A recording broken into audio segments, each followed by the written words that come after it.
I want to tell you the some important points regarding this law. First, Gauss's law is true for any closed surface, no matter what its shape or size. It may be Gaussian surface may be of any size. It does not depend on the size. Suppose size in this way, shape is this, shape may be this, charge is q, here charge is q also. So flux will be q by epsilon naught in each case. Second, it makes calculation very easy if the Gaussian surface is symmetrical. We take charge q, it means the total charge inside the surface, no matter the charge is outside the surface. And Gauss's law is based on inverse square dependence on distance contained in the Coulomb's law.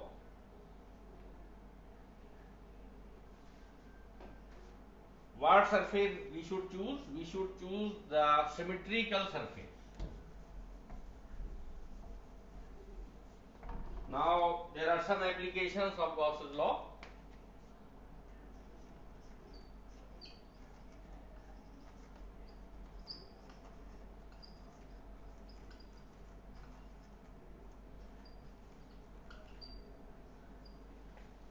First, the electric field.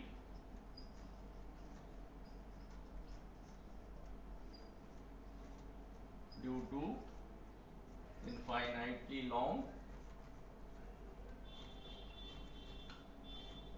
thin, charged wire. It may be line charge. Suppose there is a charge distributed along the length.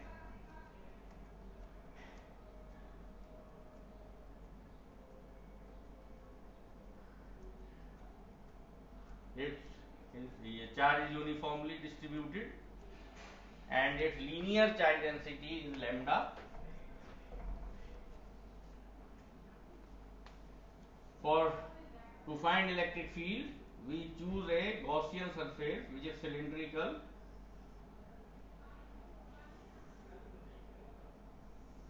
because cylindrical surface is symmetrical around the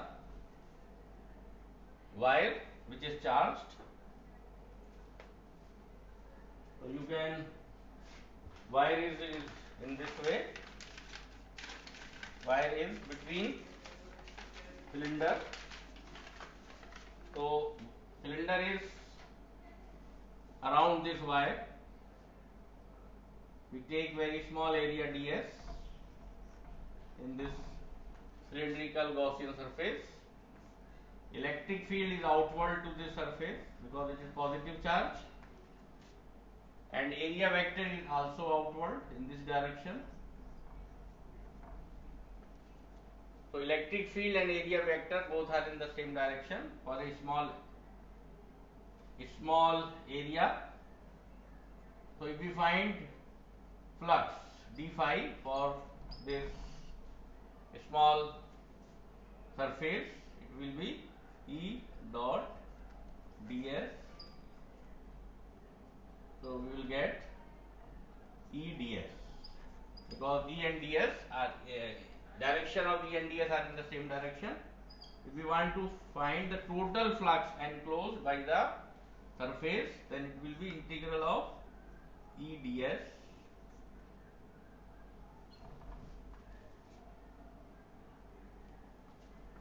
And area is,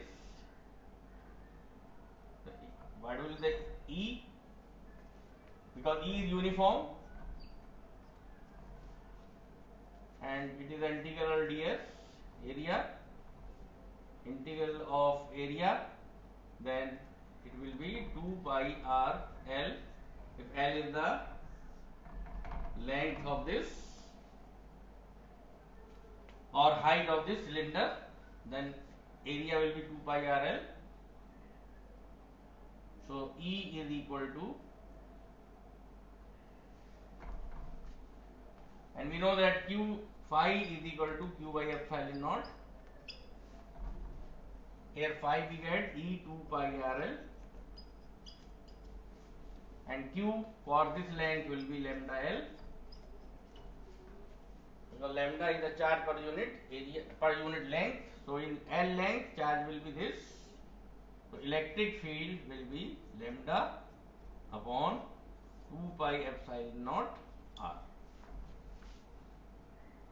And direction of electric field is outward to this surface. So here we draw a graph between electric field and distance from the line charge. You will get in this way. Exponentially it will decrease. Means E is inversely proportional to R. So as R will increase, as distance will increase, then electric field will decrease. To remember it, we can write in this way: 2 lambda by R. It is the electrostatic constant K, 2 lambda by R. Electrostatic constant denoted by Ke. Its value is 1 upon 4 pi epsilon naught. Second application.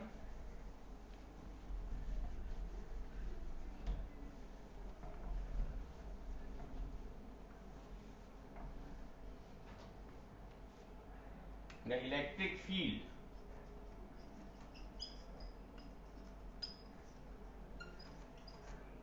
due to thin sheet of charge.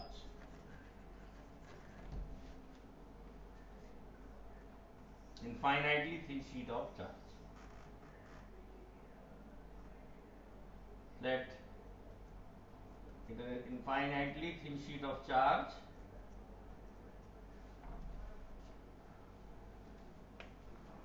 we take, because it has plane, it has surface area, we take a Gaussian surface in this way, a cylinder, piercing the surface here, and area is ds, area vector in this direction, and area vector may also in a curved portion in this, like it is ds1, it is ds2, it is ds3. And electric field due to this surface will be in this direction, due to this surface will be in this direction, and there is no component which is perpendicular to the cylinder. So flux associated with phi ds1, total flux will be this, plus phi ds2 plus phi ds3. The flux with phi ds3 will be 0,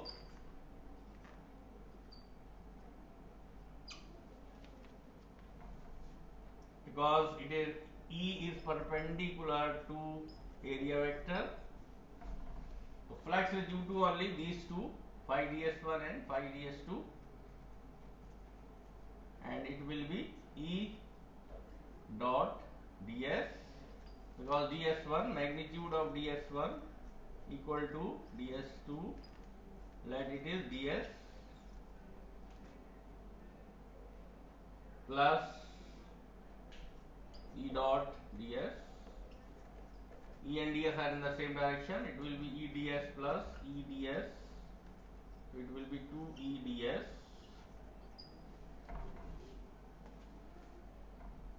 So phi we know equal to Q by epsilon naught by Gauss's theorem. So 2 E ds is equal to Q by epsilon naught. It will be, because surface charge density is sigma and area is A. So area here is ds.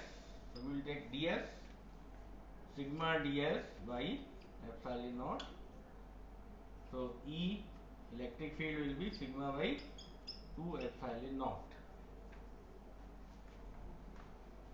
And its direction is also away to the charge plate. If it is positive, away to the charge plate, and if it is negative, then it is towards the charge, finitely thin sheet of charge. So electric field due to a thin charge sheet does not depend on the distance from this sheet of charge. It is clear by the formula E is equal to sigma by 2 epsilon naught, because there is no distance, there is no place of distance.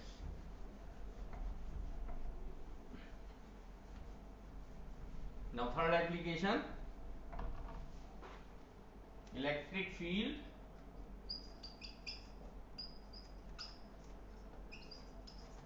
due to charge shell.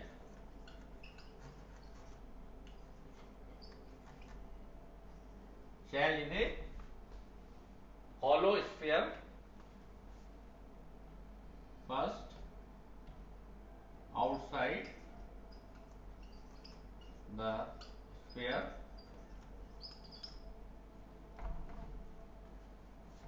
hollow, that is a hollow sphere. Its radius is r, capital R. It is charged. Charge always resides the outer surface, but we measure from the center. Suppose it is concentrated on the center. The distance of the point where we want to find the electric field P, electric field, that is P, it is at distance r, small r. So first we will choose a Gaussian surface. So we will find the electric field outside the sphere. First we will find the flux associated with Gaussian surface, which we take that P point is outside. So we will take a circular spherical surface of radius r, and r is more than r here. So flux is, as we know, that it is charge divided by epsilon naught, and electric field on this point will be E due to this charge shell, and area vector is also in this direction. Let small area we take ds. So d phi with this it will be E dot ds. So phi will be integral of E ds. E and ds are in the same direction, so it will be E ds. We want to find the electric field. Electric field is uniform, so E can be taken constant, and integral of ds is 4 pi r square. ds is equal to 4 pi r square. So E 4 pi r square is equal to q by epsilon naught, or E is equal to 1 upon 4 pi epsilon naught q upon r square. If surface charge density is sigma, then q will be sigma into area, and area of a sphere is 4 pi r square. Area will be 4 pi r square. So we write 1 upon 4 pi epsilon naught into sigma into 4 pi r square upon r square. We will get 4 pi cancelled out. Sigma into sigma upon epsilon naught r square upon r square.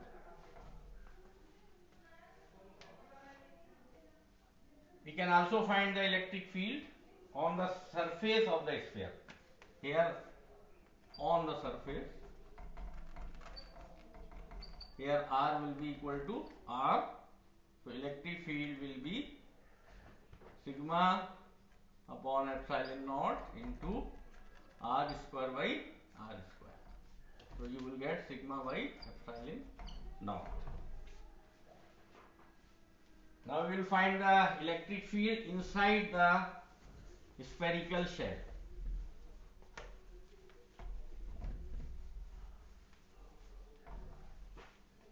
So it is a spherical shell.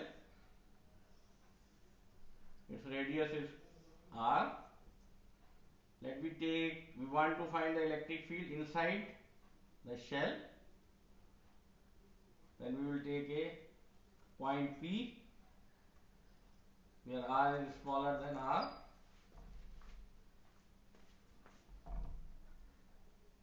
So we know that electric flux is equal to Q by epsilon naught. So inside, charge inside a spherical conductor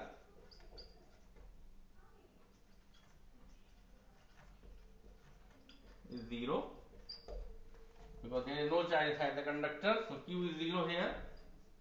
So phi is also 0. When electric flux is 0, so electric field